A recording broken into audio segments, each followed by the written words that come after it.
किसी ने कहा है कि जो कैप्टन आईपीएल की फाइनल में आरसीबी को नहीं हरा सकता वो आयरलैंड को क्या ही हराएगा। लेकिन इंडिया एग्जैक्टली घूमने गया था आयरलैंड। ये मैं आपको प्रूफ करके दे सकता हूं, क्योंकि इनको विन कर, क्योंकि ओपन ग्राउंड है ना, आपको हमेशा ये फैक्टर कंसीडर करना पड़ता है कि विन का डायरेक्शन क्या है। एक तो बाउंड्री के डायमेंशन इतने बड़े डीप मिड विकेट पे, काउ कॉर्नर पे, ऊपर से आपको विन का डायरेक्शन का कोई परवाह ही नहीं है, आपको पता ही नहीं है क्या है। तो थोड़ा बात करते उस पर, बात करते कि माइंडसेट आपका कितना खराब है कि आयरलैंड के साथ आप बैक टू बैक 2 मैच पे टॉस जीत के पहले फील्डिंग ले रहे हो। एल माइंडसेट है आपका, ठीक है। दूसरा चीज, वुमेन्स क्रिकेट टीम को अगर पूछ लो, इंडियन वुमेन्स टीम को, कि फील्डिंग की स्पेलिंग बता दो, तो कहते हैं कि राधा यादव, DROP, ये फील्डिंग की स्पेलिंग। जो घटिया क्रिकेट वुमेन्स टीम ने खेला है उस पर भी बात करेंगे, लेकिन मैं पहले स्टार्ट करना चाहूंगा, पिछले वीडियो पे मैंने ये चीज कहा था कि रजत पाटीदार, भुवी को साइड में रखो। एक प्लेयर जो T20 स्क्वाड में होना ही चाहिए था वो था कृणाल पांडे। तो सबको लगा कि शायद मैं आईपीएल की परफॉर्मेंस के बेसिस पे बोल रहा हूं। किसी ने भी बोला है कि अक्षर पटेल का आईपीएल खराब गया तो आप अक्षर पटेल के पीछे पड़ गए हो। इंटरनेशनल पे उसने तो ठीक ही किया है, खराब नहीं किया है, ठीक है। कभी कभी मैं स्टैट्स देख के नहीं आता, लेकिन मुझे फील होता है कि कहां पे कौन सही कर रहा है। और मैंने फर्स्ट मैच पे मैंने कहा था कि अगर आप अक्षर पटेल की परफॉर्मेंस को इग्नोर कर रहे हो, आप गलत हो। अक्षर पटेल ने कुछ खास किया नहीं है, मैंने मेंशन किया था। मुझे पता है सब वाशी के पीछे भाग गया था, सब प्रसिद्ध के पीछे भाग गया था। मैं वाशी, प्रसिद्ध, तिलक, उसके बाद मैंने अक्षर पटेल पे बात किया था कि अक्षर पटेल खास कर नहीं रहा है। मैं आपको इस बात पे बहुत अच्छे से समझाता हूं क्यों अक्षर पटेल इस T20 टीम में जगह डिजर्व नहीं करता है, ठीक है। लेकिन इस पर थोड़ा बाद में आते। 150 आपसे चेज नहीं हो रहा है T20 में। मतलब अगर आयरलैंड का A टीम भी होता फिर भी चेज हो जाना चाहिए। आयरलैंड की B टीम के अगेंस्ट भी आप 150 चेज नहीं कर रहे हो। चलो मैं मान लिया स्पॉन्जी बाउंस से बॉल बैट पे आ नहीं रहा है, उसके बाद आपने गलत डिसीजन ले लिया फील्डिंग करने का, उसके बाद भी जब आप देखते हो कि 150 का टारगेट है, मतलब 155 जो भी है, आप 3 बैट्समैन की तरफ देखते हो, एक श्रेयस अय्यर, दूसरा तिलक वर्मा, तीसरा अक्षर पटेल, कि नहीं यार जितना भी खराब पिच हो, जैसा भी हो, डिफिकल्ट हो, अगर बाकी की बैट्समैन ब्लाइंड स्लोगिंग करते आउट भी हो गया, श्रेयस अय्यर टाइम लेगा, अक्षर पटेल टाइम लेगा, जिंदगी भर यही किया है, तिलक वर्मा टाइम लेगा, है ना। इन तीनों पे आप भरोसा करते हो कि नहीं यार ये तो कर ही देगा। मतलब इस वीडियो पे तो इंडिया के बॉलर्स के बारे में बात होना भी नहीं चाहिए। अब क्या इंडिया के बॉलर 100 रन पे आउट कर दे आयरलैंड को? अगर इस वीडियो पे हम ये सोचने लगे कि वरुण चक्रवर्ती होता तो कुछ और होता, बुमराह होता तो कुछ और होता, तो फिर हम बेवकूफ है यार, हम गधे अगर ये सोच रहे। 150 से नीचे और क्या 120 पे रोक दे, 10 पे रोक दे कि आपसे 150 चेज नहीं हो रहा आयरलैंड की B टीम के अगेंस्ट, है ना। तो इन 3 बैट्समैन पे नजर रखना चाहिए था कि इन 3 बैट्समैन हमें जीता के दे सकता है। और मुझे तो लगा कि जीता भी देगा अक्षर पटेल और Tilak Varma, to be very honest, ठीक है। स्टार्ट तिलक वर्मा से करते, है ना। प्रॉब्लम मैंने पिछले वीडियो में भी कहा था, बीसीसीआई का एक पैटर्न है। पैटर्न क्या है कि जब उनको लगता है उनका कोई खास बन जाता है ना, और उनको लगता है कि ये सबसे वीकेस्ट प्लेयर है इस टीम में, उसको वाइस कैप्टनसी का टैग दे देते। आप देख लो ना, सेम पैटर्न है। शुभमन गिल को जब अचानक T20 स्क्वाड में ऐड किया था, उसको वाइस कैप्टन बना दिया अक्षर को हटा के, और जब 18-20 मैचेस, जितने मैचेस खेला वो वाइस कैप्टन था कि कोई उसको हाथ भी नहीं लगा पाए, क्योंकि सबसे खराब प्लेयर उस स्क्वाड में बैट्समैन के बीच शुभमन गिल था, और किसी ने हाथ भी नहीं लगा पाया। वो खेला, जो उसको आता है वो खेल के चला गया। वाइस कैप्टन बनाने का एक ही मकसद था कि शुभमन गिल को कोई हाथ ना लगा पाए। सेम रीजन, सेम लॉजिक से तिलक वर्मा को वाइस कैप्टन बनाया गया कि चाहे रजत पाटीदार स्क्वाड में आ जाए, चाहे वैभव सूर्यवंशी आ जाए, तिलक वर्मा को कोई हाथ ना लगा पाए। Tilak Varma is our vice captain, और कोई लॉजिक बनता ही नहीं है। दूसरा लॉजिक क्या है तिलक वर्मा का T20 स्क्वाड में होने का? एक ऐसा बैट्समैन शायद सबको चाहिए जो एंकर कर सकता है T20 में, कि ऐसे फंसे हुए विकेट पे इनिंग्स बिल्ड कर सकता है, अपना टाइम ले सकता है, थोड़ा मैच्योर क्रिकेट खेल सकता है, सिंगल डबल लेके मैच खेल सकते हैं। वही रोल है ना तिलक वर्मा का, अगर आप देखोगे। हालांकि आपके पास अगर श्रेयस और अक्षर पटेल 2 है तो आपको तिलक वर्मा चाहिए भी नहीं प्लेइंग 11 में, अगर स्क्वाड का पार्ट भी है। फिर भी तिलक का सोल पर्पस इंडियन टीम में ये है मिडिल ऑर्डर पे कि वो फंसे हुए विकेट पे अपना काम करे, इनिंग्स बिल्ड करे। अगर वो रोल भी नहीं है तो तिलक वर्मा का तो कुछ रोल ही नहीं है। अगर फ्लैट से फ्लैट 250 की पिच पे अगर हम क्रिकेट खेल रहे हैं तो तिलक वर्मा का क्या रोल है इंडिया के स्क्वाड में, आप मुझे बता दो। अगर कल हमें पता लगे हम 250 के पिच पे खेलेंगे, हम धर्मशाला में T20 मैच खेलेंगे जहां पे 250 रन बनने वाला है, मैं तिलक वर्मा को प्लेइंग 11 में लूंगा, या फिर मैं वैभव सूर्यवंशी को लूंगा, या फिर मैं रजत पाटीदार को लूंगा? ऑब्वियसली उन दोनों को लूंगा ना तिलक के ऊपर। तिलक का सोल पर्पस है कि वो इनिंग्स बिल्ड करे।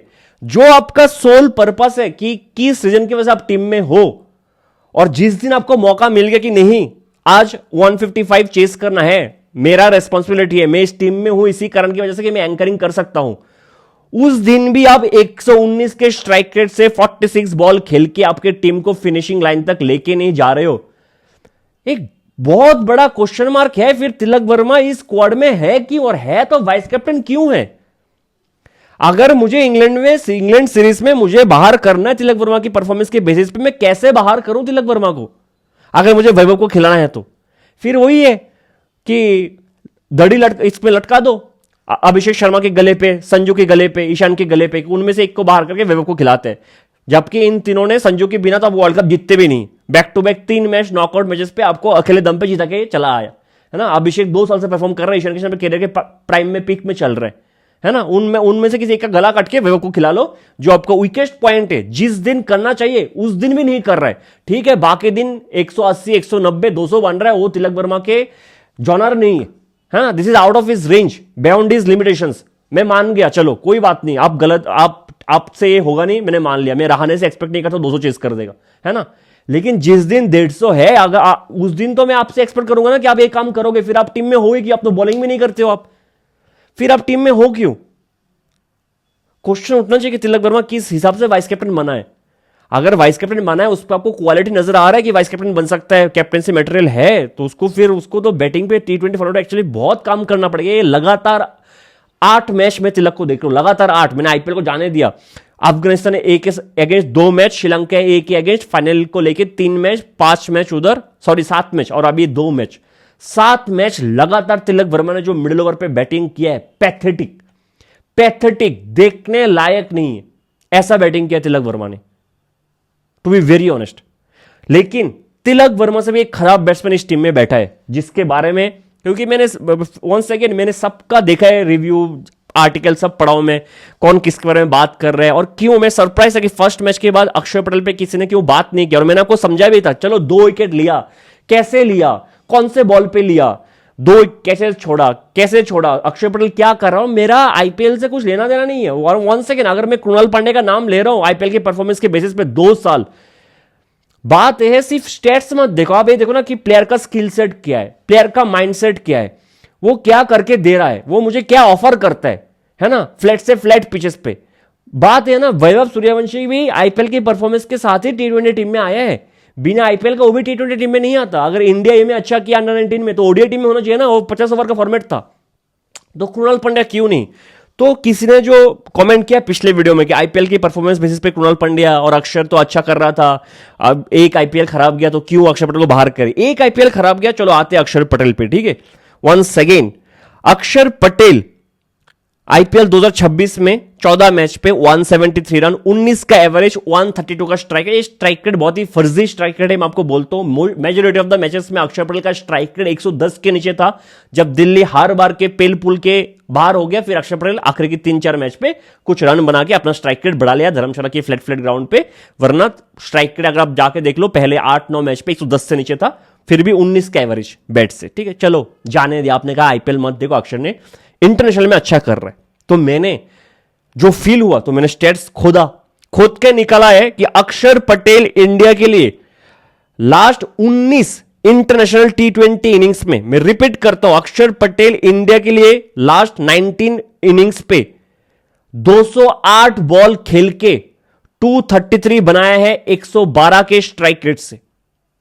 लास्ट 19 इनिंग्स पे इंडिया के लिए अक्षर पटेल T20 फॉर्मेट में 208 बॉल्स फेस करके सिर्फ 233 रन बनाए 112 के स्ट्राइक से। एवरेज आप गेस करो, 15 का एवरेज, 15 का एवरेज, 112 का स्ट्राइक रेट पिछले 19 इनिंग से इंटरनेशनल क्रिकेट में T20 फॉर्मेट पे। अगर ए भी मैं कंसिडर ना करूं, तो अगर 19 इनिंग्स आपको लगता है कि छोटा सा मार्जिन है, तो कितना देखो यार, T20 में 19 इनिंग्स मतलब बहुत होता है यार, बहुत होता है। अगर 19 इनिंग्स में संजू सैमसन ऐसा परफॉर्म करेगा, 19 इनिंग्स छोड़ो, 2 इनिंग्स में खराब किया, पिछले मैच अगले मैच में ड्रॉप ना हो जाए इंग्लैंड के खिलाफ। 19 इनिंग्स मैंने बार बार, सिर्फ एक पैटर्न बैट से, बॉल से, फील्डिंग से नहीं, अक्षर पटेल दिमाग से बहुत स्लो हो चुका है। मैंने पूरे आईपीएल में कहा है, इतना डिफेंसिव कैप्टनसी, इतना डिफेंसिव बॉलिंग, इतना खराब माइंडसेट मैंने किसी प्लेयर का आईपीएल में नहीं देखा जो अक्षर पटेल का था। थोड़ा और जब आगे बात करेंगे, आयरलैंड के साथ कंपेयर करेंगे लेफ्ट आर्म ऑर्थोडॉक्स का, तो थोड़ा आगे और बात करते, ठीक है, और मैंने ये समझा ही था जब हमने 2027 का एक प्रोबेबल 2027 ओडीआई वर्ल्ड कप एक प्रोबेबल स्क्वाड बनाया था। मैंने कहा था कि अगर आप नोटिस करोगे ओडीआई फॉर्मेट में एक रोटेशन चल रहा है लेफ्ट आर्म ऑर्थोडॉक्स का। कुछ सीरीज में जडेजा खेल रहे, कुछ सीरीज में अक्षर पटेल खेल रहे, कुछ सीरीज में हर्ष दुबे खेल रहे, और तीन में से कोई एक ही जा सकता है। और क्यों रोटेशन चल रहा है? क्योंकि जडेजा विकेट नहीं लेता है मिडिल पे आके, अक्षर पटेल बैट से कुछ खास कॉन्फिडेंस दे नहीं रहा, हर्ष दुबे अभी नया है, उसके पास मौका है एक्चुअली। अगर मैं अक्षर Patel is not helping himself at all, वो कुछ ठीक कर ही नहीं रहा है मेरे हिसाब से। तो आप माइंडसेट देखो ना अक्षर पटेल का, T20 में डेथ पे back of the length ball को गाइड कर रहा है फाइन थर्ड मैन में, T20 फॉर्मेट पे डेथ पे जाके। ये लॉर्ड्स पे टेस्ट मैच चल रहा है कि आप जो रूट जैसा बैट का फेस ओपन करके एक स्पॉन्जी बाउंस वाले विकेट में आप गाइड करोगे फाइन थर्ड मैन में। पैथेटिक परफॉर्मेंस अक्षर पटेल 19 इनिंग्स में, फिर से कहता हूं 15 का एवरेज, आईपीएल में 19 का एवरेज। और कृणाल पांड्या सिर्फ आईपीएल के परफॉर्मेंस के बारे में बात नहीं कर रहा, आप देख लो ना, वो बंदा पावर प्ले में बॉलिंग कर सकता है, बाउंसर डाल सकता है, लेफ्टी बैट्समैन के सामने बॉल डालने में डरता नहीं है, बैट से जब चाहिए वो रन बनाता है। उसका विजय हजारे, आप डोमेस्टिक देखते नहीं हो ना, विजय हजारे उसका बेहतरीन गया था बैट से, ठीक है। तो क्यों नहीं यार, क्यों नहीं? वो मुझे जो स्किल सेट चाहिए वो लाके दे सकता है, वो बनना चाहिए था जगह स्क्वाड में, क्यों नहीं बनना चाहिए कृणाल पांड्या का जगह? एक तो क्रिकेटिंग लॉजिक होगा ना, क्यों नहीं बनना चाहिए? मेरे हिसाब से तो बनना चाहिए था यार। और ऐसा नहीं है कि मैं कृणाल पांड्या का डाई हार्ड फैन हूं, फैन तो मैं अक्षर पटेल का था, हूं भी, लेकिन मुझे ऐसा लगता है कि फिर मतलब T20 में रोटेशन चलना चाहिए। एक सीरीज कृणाल पांड्या को भी दे दो, वो खराब कर रहे, ठीक है, बाहर कर दो, ठीक है। वरना अक्षर पटेल का आई एम सॉरी टू से बॉलिंग इतना डिफेंसिव पिछले मैच पे भी अगर आयरलैंड अंधाधुंध बैटिंग नहीं करना था जो इंडिया के साथ गया, अक्षर पटेल को विकेट नहीं मिलता, सच में विकेट नहीं मिलता। अगर बाउंड्री के मार्जिन इतने बड़े नहीं होते ना बैट्समैन, अगर मैं हमेशा कहता हूं ना, जैसे पिछले वीडियो में भी कहा था कि कोई बैट्समैन आउट हो रहा है तो देखो ना किस बॉल पे आउट हो रहा है, क्या बॉलर ने विकेट लिया कि बैट्समैन ने विकेट दिया, अपना माइंडसेट खराब है। बॉलर्स को भी देखो ना कैसे विकेट ले रहा है। और मैंने एग्जांपल भी दिया था, शार्दुल ठाकुर अगर देखोगे करियर में फुल टॉस पे विकेट लेता है, तो क्या शार्दुल ठाकुर उतना अच्छा बॉलर है? एक क्वेश्चन मार्क हमेशा रहेगा, नहीं है ना? आपको भी पता है, मुझे भी सच पता है, लेकिन विकेट ले लेता है फुल टॉस डाल के भी। बहुत ही डिफेंसिव बॉलिंग है अक्षर पटेल का T20 फॉर्मेट पे, और बैटिंग तो बहुत ही खराब चल रही है, बहुत ही खराब। तो अक्षर पटेल का हम बात कर रहे हैं ना, तो थोड़ा बहुत हम चले जाते हैं एक लेफ्ट आर्म ऑर्थोडॉक्स का एग्जांपल लेके कि कहां पे आप बस कंपेयर करते हैं। क्योंकि आयरलैंड फील्डिंग में, बैटिंग में, बॉलिंग में, कैप्टेंसी में, टैक्टिकल डिसीजन में, फील्डिंग स्मार्टनेस में, हर चीज में हमसे आगे है। जो मैंने कहा है कि हम एक्चुअली घूमने गए, है ना, घूमने गए कि आईपीएल खत्म हो गया, थक वक गए, थोड़ा बहुत इधर उधर कर लिया, अफगानिस्तान को घर में 400 वाले पिचेस बना के जीत लिए, है ना। अगर आप नोटिस भी करोगे ना, ये बहुत प्रॉब्लमेटिक है कि आईपीएल में 250 वाले पिचेस बनता है, चेस भी होता है, बहुत प्रॉब्लमेटिक है इंडियन क्रिकेट के लिए। मुझे तो लास्ट टाइम याद नहीं आ रहा है कब हम टफ कंडीशन पे जाके कुछ जीते। पैसा है तो बाहर भी खेलते, तो हमारे चॉइस का वेन्यू मिलता हमें। 2024 में सेमीफाइनल कहां पे होगा किसी को नहीं पता था, लेकिन इंडिया का पता था कि इंडिया पहुंचेंगे तो सेमीफाइनल तो इधर ही होगा, है ना, फाइनल भी इधर ही होगा। किसी को पता नहीं, जहां पे इंग्लैंड के मैनेजमेंट ने क्वेश्चन भी किया था कि ऐसे कैसे हो सकता है। पैसा है, चैंपियंस ट्रॉफी हमें पता है कि हम फाइनल में जाएंगे कहां खेलेंगे, किसी और को पता नहीं है कहां खेलेंगे फाइनल, ठीक है। तो बाहर जाके भी हम अपना एडवांटेज ले लेते हैं। T20 वर्ल्ड कप देख लो, जब तक लीग स्टेज में टफ पिचेस था हमने स्ट्रगल किया है, उतना फ्री फ्लोइंग बैटिंग नहीं हुआ। जैसे ही हम ईडन गार्डन पे आए, वानखेड़े पे आए, अहमदाबाद की फ्लैट पिच पे फाइनल पे आगे 250 पे 250 बना रहे थे हम, ठीक है। तो प्रॉब्लमेटिक है। और मैं फिर से कह रहा हूँ, ये जो श्रीलंका वाला टेस्ट सीरीज होगा इंडिया का अगस्त में, अभी तक शायद वो स्केड्यूल नहीं हुआ है। अगर श्रीलंका अपने पे आ गया और खुदा हुआ पिचेस दे दिया जो न्यूजीलैंड को दिया था 2024 में श्रीलंका ने, इंडिया फंस सकता है यार। जिस हिसाब से आईपीएल में आप 250 वाले पिचेस बनाते ना, किसी को सब उधर सब शैतान बन के घूम रहे है ना, कि आ जाओ मेरे को डाल दो, 6 पे 6 छक्का मार दूंगा। फिर जब आता है ऐसे पिचेस पे, ऐसा लगता है कोई एडजस्ट करने को देख भी नहीं रहा है, किसी ने सोचा भी नहीं है कि विंड का डायरेक्शन क्या है। हर बॉलर एक लेफ्ट आर्म ऑर्थोडॉक्स में, आपको पिछले वीडियो में लेके गया था 11th और 15th ओवर मैथ्यू हम्प्रे का, जहां पे उसने 3-3 लेफ्टी के सामने बॉलिंग डाल दिया, कोई मार भी नहीं पा रहा, विकेट भी ले रहे, और इधर हम सोचते हैं वो लेफ्टी बैट्समैन है, लेफ्ट आर्म ऑर्थोडॉक्स को बॉलिंग नहीं देंगे। कल फिर से हुआ है, 17th ओवर में आया था मैथ्यू हम्प्रे, तिलक वर्मा और शिवम दुबे क्रीज पे। शिवम दुबे को पता लगना चाहिए, अगर आयरलैंड का कैप्टन एक लेफ्ट आर्म ऑर्थोडॉक्स को 2 लेफ्टी की बैट्समैन के सामने दे रहे हैं, ऊपर से इसमें से एक बैट्समैन शिवम दुबे जो स्पिन बेशर है, तो इसका साफ साफ ये है कि भाई तेरे दिमाग के साथ खेल रहे हैं। और मैं हमेशा कहता हूं Shivam Dubey is a great T20 player, है ना, पावर है, लेकिन दिमाग से थोड़ा सा उसको बड़ा होना चाहिए यार। मतलब आयरलैंड का कैप्टन पागल नहीं है ना कि दुबे के सामने डेथ पे एक लेफ्ट आर्म ऑर्थोडॉक्स को लेकर आएगा। उनको पता है अगेंस्ट द विंड मुझे longest part of the ground में मैं शॉट खिलाऊंगा दुबे को, क्या बॉल डालूंगा, back of the length ball. तो शिवम दुबे को भी पता, अगर मुझे इधर घर में बैठ के पता है कि 17th ओवर में उस एंड से मैथ्यू हम पर इसलिए आया कि विंड ऑपोजिट डायरेक्शन से चल रहा है, शिवम दुबे मारेगा और उसको बैक ऑफ द लेंथ देगा, सबसे लंबा वाला पार्ट डीप मिड विकेट पे, तो शिवम दुबे को कंट्रोल करना चाहिए। आया बैक ऑफ द लेंथ डाला, शिवम दुबे सीधा उस फील्डर के हाथ में मार के चला गया। एक बुद्धू सा ट्रैप बनाया आपके लिए, बुद्धू सा ट्रैप, आप उसमें फंस भी जाते हो यार। और पूरा यही किया, किसी को भी विंड का डायरेक्शन, क्योंकि इतना ओपन ग्राउंड है, आपको कंसीडर करना पड़ेगा विंड का डायरेक्शन। काउ कॉर्नर ऐसे ट्रेंड बीच जैसा है, ऐसा गोल नहीं है जैसे इंग्लैंड के ट्रेंड बीच में ना स्क्वायर है बाउंड्री। आप देखो शेडगे का शॉट पे कुछ खराबी था, सबसे बड़ा कॉर्नर ढूंढ के उसने मारा है। कोई और इंडिया में होता तो बॉल उड़ के चला जाता रास्ते पे, उधर आउट हुआ है। चलो उसका डेब्यू था, बाकी बैट्समैन ने क्या किया, क्वेश्चन मार्क है यार। आयरलैंड तो कैप्टनसी में भी हमसे आगे निकला, फील्डिंग पे हमसे आगे निकला, हर चीज में हमसे आगे। डायरेक्ट हिट मार रहा है ईशान किशन को, पॉइंट के हाथ पे बॉल भाग गया ईशान किशन। एक संजू का बॉल अच्छा था, एक श्रेयस अय्यर का बॉल आप अच्छा कह सकते हो, ठीक है। तिलक का विकेट भी वन सेकेंड स्मार्ट डिसीजन कि तिलक को आउटसाइड ऑफ, क्योंकि वो तिलक भी थोड़ा शफल हो गया तो उसको और थोड़ा बाहर डाला है, ठीक है। और अगर तिलक खड़े खड़े ऐसे पिचेस पे बाउंड्री क्लियर कर दे तो हो ही जाता चीजें, है ना। तो हमने ज्यादा विकेट्स गिफ्ट किया उनको, उन्होंने खेला है हमारे साथ, उनका डायरेक्शन बाउंड्री का डायमेंशन यूज करके उन्होंने हमारे साथ खेला है और हमने खेलने दिया है, टू बी वेरी ऑनेस्ट, ठीक है। और आगे जाके मतलब मैं तो किसी को ज्यादा ब्लेम करता भी नहीं, मुझे अभिषेक शर्मा से कुछ प्रॉब्लम नहीं है, मुझे संजू से कुछ प्रॉब्लम नहीं है, ठीक है, शेडगे से कुछ प्रॉब्लम नहीं है। लेकिन अक्षर, तिलक, श्रेयस का बॉल देखो ना, श्रेयस को पता ही नहीं है पिच के बारे में, कुछ आइडिया ही नहीं है श्रेयस अय्यर को। जिस हिसाब से श्रेयस अय्यर का बैट इतना पहले आ गया, आप एक बार जाके देखो बैट के कहां पे लगा है। प्ले डाउन होने का भी ना एक तरीका होता है, श्रेयस अय्यर को पता ही नहीं लगा। वो बॉल ऐसे लुप्पा, ऐसे अचानक स्पॉन्जी बॉल्स क्या होता है, उसको आइडिया ही नहीं था बैट कितना पहले आ गया था उसका। फिर शॉकिंग रिएक्शन, अक्षर पटेल का शॉकिंग रिएक्शन कि मेरा कैच पकड़ कैसे लिया, अनबिलीवेबल। फिर कैप्टेंसी में फ्लॉज देखो, पिछले मैच पे मतलब टॉस का तो मुझे समझ में नहीं आता, आयरलैंड के साथ टॉस जीते कैसे पहले फील्डिंग ले सकते हो। चलो पहले दिन आपने देख लिया, आपको कंडीशन का पता नहीं था, दूसरे मैच पे तो आपको पता था ना, जो भी है। आप देखो पिछले मैच पे शिवम दुबे 3 ओवर अच्छा डालते, उसका 4 ओवर का कोटा होता नहीं है। कल हर्षित राणा 3 ओवर डालते, चौथा ओवर डालता नहीं है। एक क्वेश्चन मार्क है यार कि आपका रेगुलर पेसर अगर 4 ओवर नहीं डाल रहा है, चलो आपने लाइटली लिया 150 तो हम कर ही लेंगे, ठीक है ना, क्या ही फर्क पड़ता है, वरना फिर भी यार मतलब आप ये हार गए तो ये सब तो क्वेश्चन उठेगा, ठीक है। तो श्रेयस अय्यर में अगर मतलब क्या प्रेशर आया होगा, एक तो बायलैटरल सीरीज आप हार गए, वो भी आयरलैंड के बी टीम से हार गए, वो भी आपका बैटिंग फॉर्म इतना खराब, आप एक वर्ल्ड कप विनिंग कैप्टन को रिप्लेस कर रहे हो।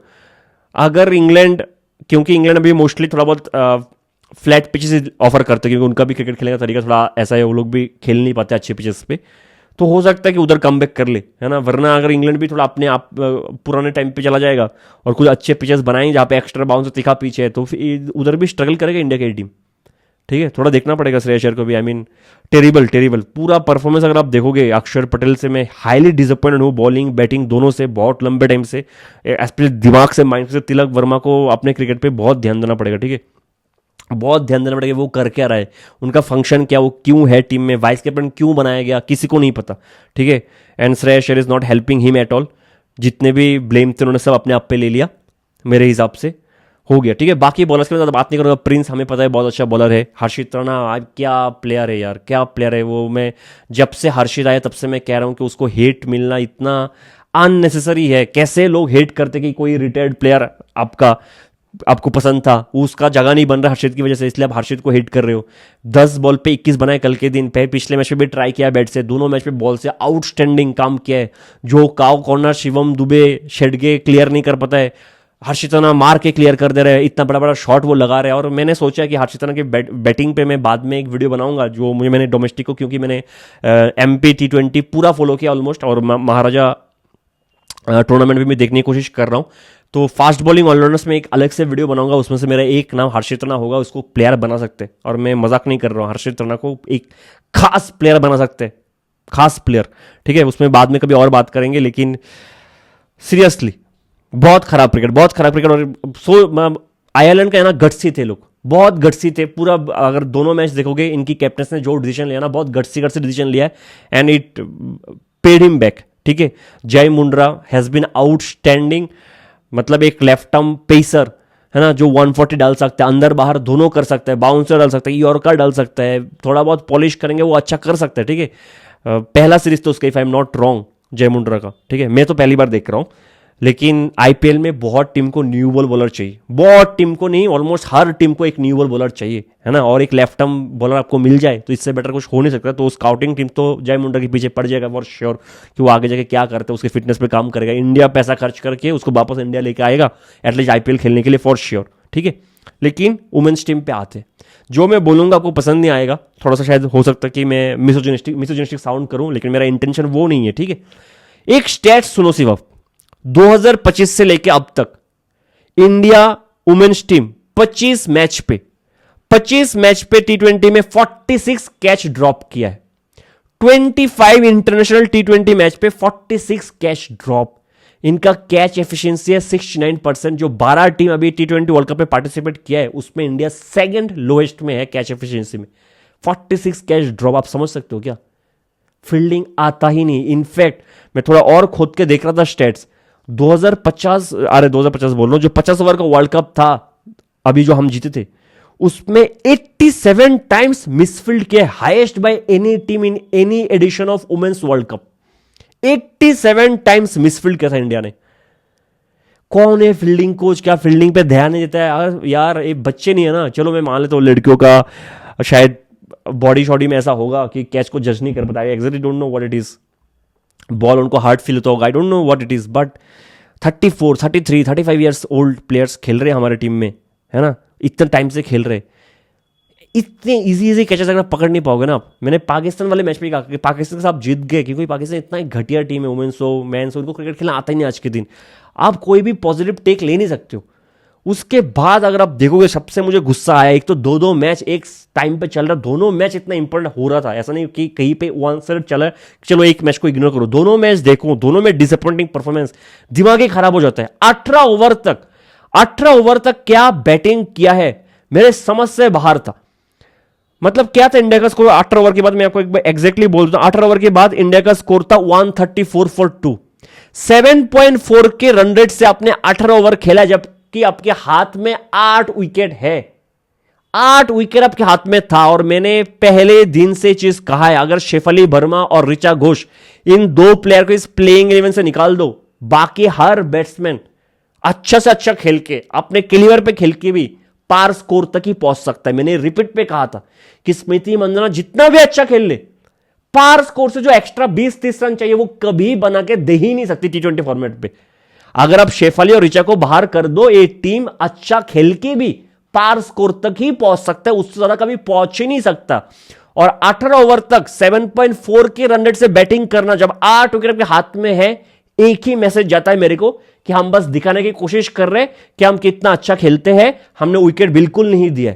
अगर ऑस्ट्रेलिया दया करके उनके कैप्टन लास्ट ओवर खुद डालने नहीं आती, ऑफ स्पिनर, इतना रन बनता ही नहीं। और ऑस्ट्रेलिया के पास ऑप्शन था कि कोई और भी बॉलिंग कर ले, लेकिन सोफी मोलिनिस आ गया लास्ट ओवर डालने, 23 रन खाया, वरना इतना रन बनता ही नहीं। आप सोचो, स्मृति मंदाना 37 बॉल 38 रन आउट हो गया, वरना और कम रन इंडिया बनाते। ठीक है, 102 का strike rate. Jemimah Rodrigues 28 ball में 34, 121 का स्ट्राइक रेट। और जेमिमा को आपने रिटायर्ड आउट करवाया, कब करवाया आपने? एक नॉकआउट मैच पे आप 7 के रन रेट से खेल रहे हो, ऋचा घोष आपकी बेस्ट बैट्समैन बाहर बैठी है, आप एक गट्सी कॉल नहीं ले पा रहे हो 14 या 15 ओवर में कि नहीं, कम से कम ऋचा को जैसे 15-20 बॉल तो खेलना ही है। एक नॉकआउट मैच में आपका बेस्ट पावर हिटर एक बॉल खेला है ऋचा घोष, आपने इतना टाइम लगा दिया जेमिमा को रिटायर्ड आउट करवाने में, व्हिच टेल्स मी कि आप में गट्स, करेज है ही नहीं कि एक बड़ा डिसीजन, एक out of the box decision में लूं। Pathetic, one second pathetic. मुझे समझ भी नहीं आया कैसे ऋचा घोष जैसे बैट्समैन एक नॉकआउट स्टेज पे सिर्फ एक ही बॉल खेल सकता है, सिर्फ एक ही बॉल। आप उसको ऊपर भेज देते ना यार, कुछ अलग कर लेते। जेमिमा का भी सेम प्रॉब्लम है जो तिलक वर्मा का है, बाय द वे, हमने पहले भी कहा है, सेम प्रॉब्लम है। Overall pathetic batting. Pathetic batting, देखने लायक बैटिंग नहीं था। अगर वो लास्ट ओवर आप छोड़ दो जहां पे एक ऑफ स्पिनर आ गया हरमनप्रीत के सामने, ठीक है, उधर भी कैचेस ड्रॉप हुआ ऑस्ट्रेलिया की तरफ से, आप बॉलिंग उठा लो। हम यूके में गए खेलने T20 वर्ल्ड कप, हमें ये सोच रहा है कि हम स्पिनर्स की मदद से हम T20 वर्ल्ड कप जीत जाएंगे। स्पिनर्स हमें T20 वर्ल्ड कप जीते के दे देगा लॉर्ड्स पे, ट्रेंट बीच पे, मैनचेस्टर पे। कल के दिन भी हमारे पेसर्स ने सिर्फ 5 ओवर डाला है, 53 रन कंसीड किया, 53 इन 5 ओवर्स। और कोई भी मैच उठा लो, हमारे पेसर्स बहुत ही बिलो पार पेसर्स इस फॉर्मेट पे एटलीस्ट, बहुत ही बिलो पार पेसर इस फॉर्मेट पे एटलीस्ट। ओवरऑल हम बस T20 वर्ल्ड कप खेलने पहुंच गए थे, कंप्लीटली अनप्रिपेयर्ड थे हम, कंप्लीटली। फील्डिंग तो हमें कभी भी नहीं आता, ये तो मैं स्टैट्स देख के पता कर ले, फील्डिंग कभी भी नहीं आता हमें। पेस बॉलिंग हम बिल्कुल तैयार नहीं थे इंग्लैंड के लिए कि कैसा बॉलिंग करना है। हम यही सोचे खड़े थे कि हमारे स्पिनर्स हमें इंग्लैंड में जीता के दे देगा, ठीक है। वंस अगेन ये BCCI का अंडर नहीं था, है ना, कि इंग्लैंड में भी ऐसा पिच ढूंढूं जहां पे थोड़ा बॉल टर्न हो, है ना, जैसे हम वेस्ट इंडीज में भी ढूंढ लेते हैं। हमारे पास एक पावर हिटर नहीं है मिडिल ऑर्डर पे, सीधा एक ओपनिंग पे आता शेफ अली वर्मा, सीधा एक डेथ पे आती, बीच में कोई पावर हिटर है ही नहीं कि गेम को चला सके एक अच्छे रन रेट से। ह्यूज प्रॉब्लम है यार, ठीक है। तो ओवरऑल बहुत ही खराब परफॉर्मेंस था, और मतलब एक ही दिन में ऐसा 2 परफॉर्मेंस, ऊपर से बेन स्टोक का रिटायरमेंट ले लेना, इससे खराब दिन और क्या हो सकता है, आई रियली डोंट नो। कुल मिला के आई मीन वुमेन्स टीम को तो बहुत कुछ चेंज करना पड़ेगा, जैसे हमारे साथ हुआ था 2022 के T20 वर्ल्ड कप के बाद, कि हमें लगा था कि नहीं, जो फॉर्मेट पे हम इस हिसाब से क्रिकेट नहीं खेल सकते, हमें एग्रेसिव होना पड़ेगा। और ये ऑलमोस्ट रोहित शर्मा को डिफाइनिंग फॉर्मेट था, डिफाइनिंग T20 टूर्नामेंट था रोहित शर्मा के लिए, जहाँ पे उन्होंने इंटेंट ODI क्रिकेट में भी लेके आ गया। Many things have change since then, ठीक है। ऐसा कुछ चाहिए वुमेन्स टीम को भी। जैसे मैंने कहा कि अगर आप स्ट्राइक रेट भी उठाकर देख लो, कैरियर स्ट्राइक रेट बहुत ही कम है सबका, ऑलमोस्ट सबका बहुत ही कम है। इस हिसाब से क्या आगे जाकर आप T20 क्रिकेट खेल पाओगे, आई रियली डोंट नो। और पेसर्स तो हमें बनाना ही चाहिए। और कैसे बनाओगे यार, फिर से वुमेन प्रीमियर लीग में उधर भी फ्लैट से फ्लैट पिचेस देखे रखते हैं हम आज के जमाने में, ठीक है। अगर आप WPL का भी देखोगे, पहले सीजन देखो, सेकंड सीजन देखो, थर्ड सीजन देखो, थर्ड सीजन में आते थे इधर भी फ्लैट पिचेस बनने लग गए। तो आप कहाँ से, आप बॉलर्स को कहाँ से बना रहे हो, कैसे बनाओगे आप बॉलर्स को, मेरा यही प्रॉब्लम है। बैट्समैन आप ऐसे बना रहे हो, मेंस टीम का आप देख लो, जो कोई भी टफ कंडीशन में एडजस्ट करने का कोई यही नहीं है। कौन कैसे एडजस्ट करता है आप देख लो ना। आप जब दो मैचेस जो आप मरा के जीते हो टफ कंडीशन में, एक अगर आप श्रीलंका वाला प्रेमादशा में इस वाले T20 वर्ल्ड कप में पाकिस्तान के अगेंस्ट ईशान किशन एक out of the world knock खेल के चला गया, out of the world knock खेल के चला गया, वरना फंस गए थे आप। बाकी बैट्समैन कोई मतलब कोई और है ही नहीं। ऐसा लगता है कि हम स्टेबल टीम है, जहां पे इंडिया को आप कंसिडर करते हो कि नहीं यार ऐसे पिचेस में हम तो अच्छे करेंगे, बाकी टीम शायद अच्छा नहीं करेगा, शायद ऑस्ट्रेलिया अच्छा ना करे, शायद इंग्लैंड अच्छा ना करे, शायद साउथ अफ्रीका अच्छा ना करे, हम तो अच्छा करेंगे एटलीस्ट, और हमारे से शायद न्यूजीलैंड अच्छा कर लेगा, ऐसा है सोच। उधर एक वंडर, एक इंडिविजुअल प्लेयर ने कुछ जिता दिया। आप एशिया का फाइनल देख लो, तिलक वर्मा, ठीक है, तिलक वर्मा वन सेकंड कोई एडजस्ट नहीं कर पा रहा। और एक टाइम पे ऐसा था आप हार रहे थे वो मैच, अगर कैचेस ड्रॉप नहीं होता, और वो कौन है उनका भट्टा बॉलर, वो सब नहीं होता, आप हार जाते वो मैच भी। तो इट्स ए बिग थिंग। आप कंसिडर करो, WPL हो जाए, IPL हो जाए, आप कैसे पिचेस बना रहे हो, और is it doing anything good other than generating money, ठीक है। वो एक बहुत बड़ी क्वेश्चन मार्क है। लेकिन मैं सीरियसली आई एम होपिंग कि अक्षर पटेल एटलीस्ट इंग्लैंड वाले सीरीज में अच्छा करे, और बहुत क्लियर हो जाएगा कि अक्षर पटेल 2027 ODI वर्ल्ड कप में होगा कि नहीं, क्योंकि फिर इंग्लैंड टूर के बाद हो सकता है हर्ष दुबे फिर से इंडियन टीम में आ जाए, है ना, और मौका मिलेगा। क्योंकि मानव सुतर जिस हिसाब से क्रिकेट खेल रहा है उसको ODI में भी कंसिडर कर सकते हो बाय द वे। जिसका मैंने जितना हाईलाइट देखा है जो कर रहा है वो अक्षर के लिए इसमें काउंटी क्रिकेट में, ना, वो अक्षर के लिए खेल रहे हैं वो, if I am not wrong. जिस हिसाब से बैटिंग कर रहे हैं, जिस हिसाब से बॉलिंग कर रहे हैं, थोड़ा बहुत मैंने देखा है। मैंने हमेशा कहा है कि मानव सुतर को शॉर्ट बॉल खेलना बिल्कुल ही नहीं आता, मतलब जीरो। लेकिन उस पर भी उसने ऐसा लगा कि काम किया, थोड़ा बहुत रूम बना के शॉर्ट बॉल को खेल रहा है। तो मानव सुतर कैन बी कंसिडर्ड। जिस हिसाब से जाडेजा का बॉलिंग फॉर्म डीप हुआ, जिस हिसाब से अक्षर पटेल कर रहे हैं, मैं तो उम्मीद एटलीस्ट करता हूँ अक्षर पटेल और श्रेयस अय्यर से कि वो थोड़ा बेटर परफॉर्म करें इंग्लैंड सीरीज में। देखते क्या होता है। मिलते हैं अगले वीडियो में, तब तक के लिए जय हिंद।